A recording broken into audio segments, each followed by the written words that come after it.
Hello everybody, and in today's video I'll teach you guys how to find Facebook accounts or friends near you. So before starting this video, be sure to like and subscribe to our channel because we post content like this. So to get notified for our future video, be sure to subscribe with notification on, and let's start today's video without any further ado.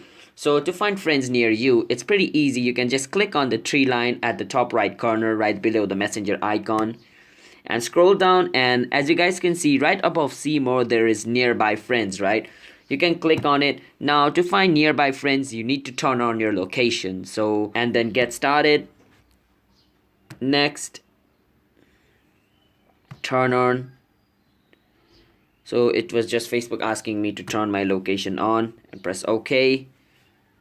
And after it finds your location, as you guys can see over here, and after doing that, all your friends whom you have on Facebook, if they have turned on their location, they would be visible over here. So right now my friends haven't turned their location on, so I'm not able to see them. So but the basic gesture is, this is the steps you follow to see friends near you, to find like friends near you. So yeah, if you found this video helpful, then be sure to like and subscribe with notification on, and comment down below what type of video we should make next. And I'm signing out. Have a nice day everybody. Peace out.